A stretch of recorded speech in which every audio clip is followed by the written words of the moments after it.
Mbak, saya mau curhat.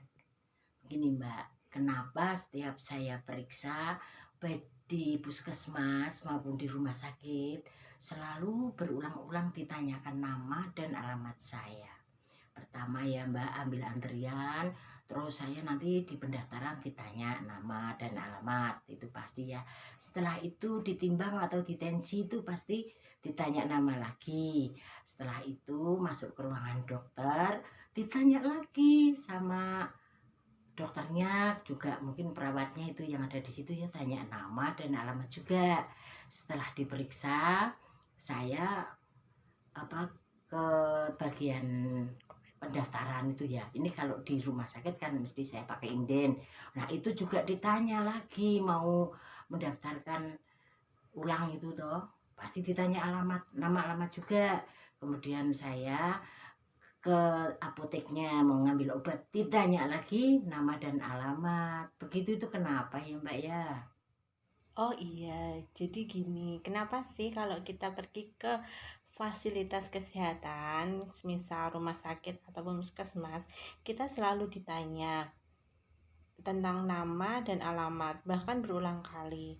Jadi, hal tersebut merupakan cara bagi nakes untuk melakukan identifikasi pasien. Identifikasi pasien itu bisa dilakukan dengan menanyakan minimal dua dari identitas pasien, yaitu nama dan alamat dari pasien tersebut. Hal ini dilakukan oleh semua nakes setiap hendak melakukan pemeriksaan, tindakan medis, ataupun penyerahan obat. Hal ini dilakukan untuk menjamin keselamatan pasien sehingga tidak terjadi kejadian yang tidak diinginkan atau bahkan kejadian yang lebih fatal. Gitu Ibu.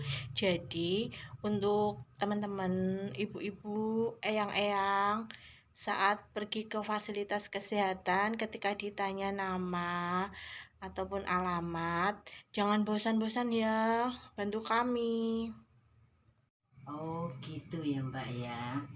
Iya, sekarang saya sudah tahu, saya tidak akan kesal lagi atau jengkel lagi pada petugas karena ternyata itu sangat penting ya, dan ini bisa menjadi pelajaran buat orang-orang yang seperti berprasangka seperti saya gitu ya.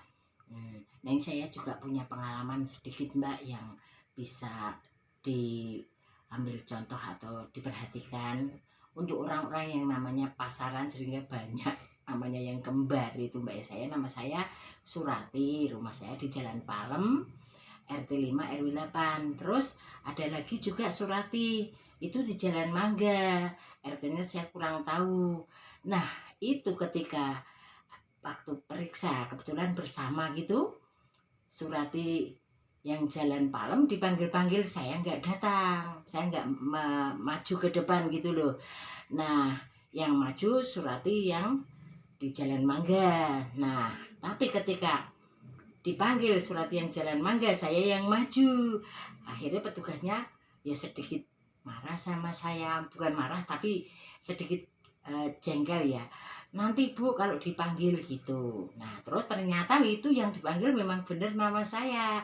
Nah, kemudian terus saya jadikan pelajaran setiap saya periksa, saya dipanggil dengan siapa saja yang memanggil saya, atau dokter atau bagian penimbangan atau bagian tensi, saya selalu bilang itu Suwarti Jalan Palem bukan. Kalau sudah Suwarti Jalan Palem, saya mengiyakan iya itu saya begitu supaya tidak terjadi kekeliruan, apalagi kalau mengambil obat maksud saya, itu pasti saya sertakan seperti itu. Begitulah pengalaman saya, Mbak.